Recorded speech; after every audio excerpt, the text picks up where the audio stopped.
Hello दोस्तों, आपका स्वागत है मेरे यूट्यूब चैनल में भव्य क्लासेस में। आज का दोस्तों मैं रिव्यू लेकर आया हूँ रेलवे एनटीपीसी 1 फरवरी सेकंड शिफ्ट का क्वेश्चन। ठीक है दोस्तों, तो ये 100% जेन्युइन क्वेश्चन है जो स्टूडेंट्स के द्वारा शेयर किए गए हैं। तो आइए देखते हैं आज का पहला क्वेश्चन। आज का दोस्तों पहला क्वेश्चन था कि यूनेस्को यूनेस्को का हेडक्वार्टर कहाँ है। यूनेस्को का हेडक्वार्टर कहाँ है? तो वो है पेरिस में। दोस्तों ये क्वेश्चन अभी तक ये 3 से 4 बार रिपीट हो चुका है, इसलिए आप इस क्वेश्चन को ध्यान में ज़रूर रखें। ठीक है। दूसरा क्वेश्चन था grand old man of India, सबसे वृद्ध व्यक्ति किसे कहा जाता है? तो वो है दादा भाई नरोजी। फिर था पर्यावरण दिवस कब मनाया जाता है? पर्यावरण दिवस कब मनाया जाता है? तो वो है 5 जून को। फिर क्वेश्चन था स्थानीय स्वशासन का जनक कौन होता है, मतलब कौन है, सॉरी, भारत में स्थानीय स्वशासन का जनक कौन है? तो वो है लॉर्ड रिपन। फिर पूछा था प्रोटियम में कितने न्यूट्रॉन होते हैं? आपको पता होगा दोस्तों, हाइड्रोजन के 3 समस्थानिक होते हैं, प्रोटियम, ड्यूटेरियम और ट्रिटियम, जिसके ये संकेत होते हैं। जिसमें से पहला है प्रोटियम। प्रोटियम में दोस्तों 0 न्यूट्रॉन होते हैं, एक ही प्रोटॉन होता है उसके अंदर, इसलिए 0 न्यूट्रॉन होता है। ठीक है। तो अब बात करें कि 24 दिसंबर 2014 को भारत रत्न किसे दिया गया था? तो 24 दिसंबर 2014 को भारत रत्न किसे दिया गया था? तो मतलब 2014 में भारत रत्न किसे दिया गया था? तो सचिन तेंदुलकर और चिंतामणि को। ठीक है दोस्तों। इसमें अगला क्वेश्चन पूछ लिया था कि भारत में साल का सबसे छोटा दिन कब होता है? तो वो है 22 दिसंबर, क्योंकि उत्तरी गोलार्ध में भारत पड़ता है। ठीक है। उसके बाद पूछा था दोस्तों पूना पैक्ट कब हुआ था? पूना पैक्ट हुआ था 1932 में। इससे पहले पूछ चुका है पूना पैक्ट किसके किसके बीच हुआ था? तो गांधी और अंबेडकर। और अब पूछ लिया पूना पैक्ट कब हुआ था? तो 1932 में।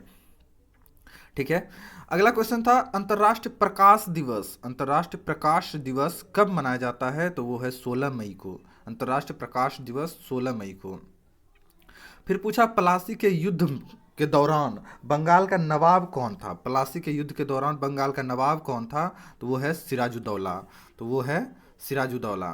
ठीक है दोस्तों, वो कौन है? सिराजुद्दौला। अब पूछा कि भारत छोड़ो आंदोलन कहाँ से शुरू हुआ था? तो मुंबई से। और कब शुरू हुआ था? तो 8 अगस्त 1942 को। ठीक है। अगला क्वेश्चन पूछा था दोस्तों 2.5 दिन का झोपड़ा किसके द्वारा बनवाया गया था? 2.5 दिन का झोपड़ा किसके द्वारा बनवाया गया था? तो वो है कुतुबुद्दीन ऐबक के द्वारा बनवाया गया था। और ये कहाँ है? तो अजमेर में है। ठीक है दोस्तों, अजमेर में। फिर पूछा था एक बुक एंड ऑथर में कि विष्णु शर्मा द्वारा लिखी गई कौन सी बुक है? तो उसमें 4 ऑप्शन दिए हुए थे और उसमें से एक ऑप्शन था पंचतंत्र, जो विष्णु शर्मा के द्वारा लिखी गई थी। और पूछा था दोस्तों इकोलॉजी शब्द का फादर कौन है? इकोलॉजी का फादर कौन है? तो वो है हेकेल। हेकेल। फिर पूछा अमृत योजना किससे संबंधित है? तो वो है स्मार्ट सिटी से।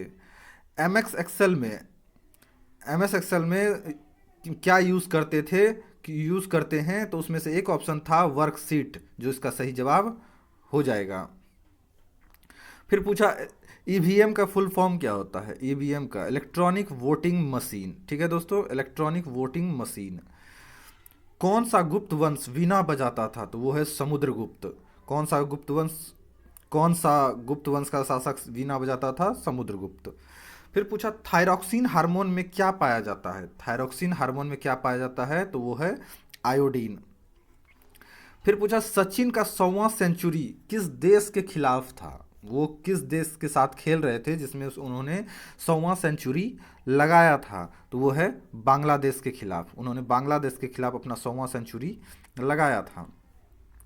अगला क्वेश्चन है रविंद्रनाथ ने सर की उपाधि क्यों लौटा दी थी, क्यों त्याग दी थी?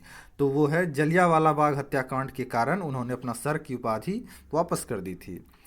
फिर पूछा नीति आयोग के वाइस चेयरमैन कौन हैं? तो वो है राजीव कुमार। नीति आयोग के vice chairman Rajiv Kumar.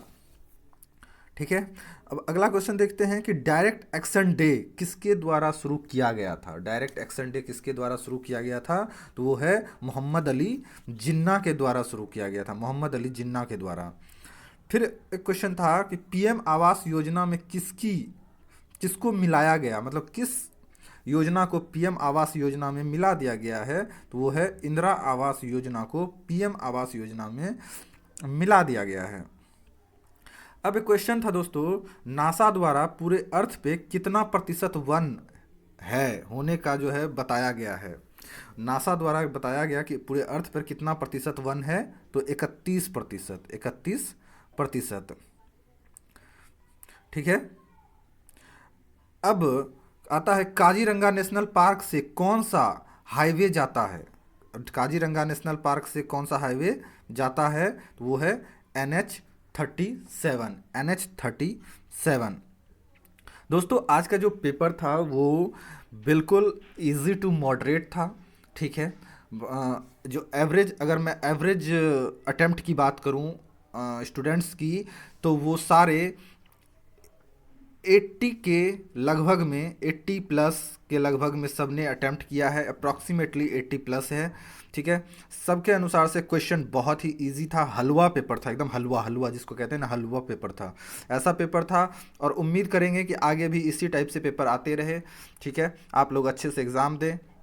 Maths वगैरह भी एकदम इजी था, जिसमें 30 में से मैं कहता हूँ कि 28 तक डुएबल थे, सबने किया है इजली। रीजनिंग भी जो है 30 में से लगभग 25, रीजनिंग भी जो है ना 30 में से 25 एकदम इजी थे, करने लायक थे। ठीक है ना। तो इस आधार से 80 जो है इसका गुड अटेम्प्ट रहा। ठीक है। उम्मीद करता हूँ कि आप लोगों का एग्ज़ाम बढ़िया जा रहा होगा, और आगे जिसका भी एग्ज़ाम है वो प्लीज़ प्रीवियस क्वेश्चंस को देख लें। ठीक है। ऑल द बेस्ट सबको।